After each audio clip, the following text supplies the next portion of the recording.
الحمد لله رب العالمين والصلاة والسلام على سيد الأنبياء والمرسلين اما بعد۔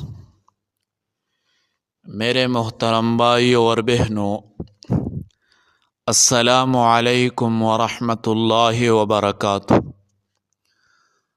آج میں قربانی کے بارے میں دو مسائل بیان کروں گا۔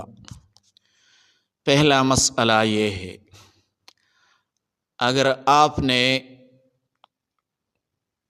قربانی کے لیے جانور خرید لیا قربانی کی نیت سے، پھر اس جانور میں تبدیلی آ گئی۔ دوسرا مسئلہ یہ، آپ نے قربانی کے لیے جانور خرید لیا، پھر وہ جانور گم ہو گیا، تو اس کا دونوں کا کیا حکم ہے؟ پہلا مسئلہ، جانور میں تبدیلی آنا۔ اگر ایک جانور قربانی کی نیت سے خریدا گیا اور اس کے بدلے میں دوسرا جانور دینا چاہے، تو دوسرا جانور پہلے جانور سے کم قیمت پر نہ دے، اور دوسرا جانور پہلے جانور سے کم قیمت پر خریدا تو پہلے اور دوسرے جانور کی قیمت میں جتنا فرق ہے، یعنی جتنے پیسے ان دونوں میں بچ گئے، اس کو صدقہ کر دے۔ یہ پہلا مسئلہ ہے۔ یعنی اگر آپ لوگوں نے ایک جانور خرید لیا، پھر وہ جانور آپ کو پسند نہیں ہے، تو وہ فروخت کرے، اور جب دونوں دوسرا خرید لیا اور آپ نے اس کو کم قیمت میں خرید لیا، تو جتنے پیسے اس میں بچ گئے وہ صدقہ کرے۔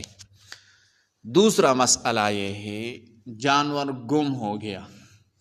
اگر کوئی آدمی قربانی کے لیے جانور خرید لے اور وہ گم ہو جائے، تو اس کا کیا حکم ہے؟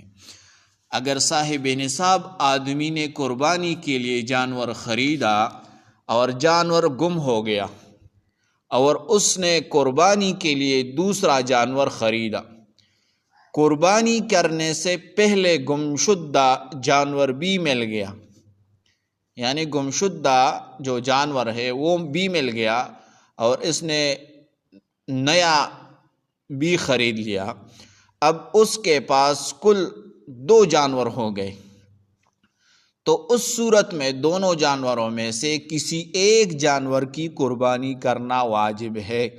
ان 2 جانوروں میں ایک قربانی کرے، دونوں کی نہیں، البتہ دونوں جانوروں کی قربانی کر دینا یہ مستحب ہے۔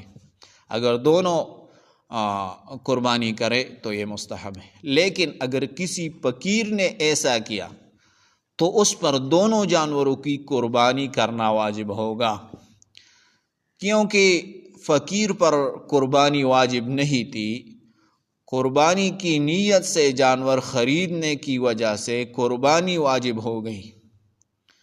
جب 2 جانور اس نیت سے خریدے تو دونوں کی قربانی لازم ہوگی۔ جب اس نے دونوں جانور اس نیت سے خرید لی تو اب دونوں کی قربانی اس پر لازم ہے۔ تو یہ 2 مسائل ہے، یہ 2 مسائل سیکھ لے اور دوسروں کے ساتھ شیئر کرے۔ جزاکم اللہ احسن الجزا۔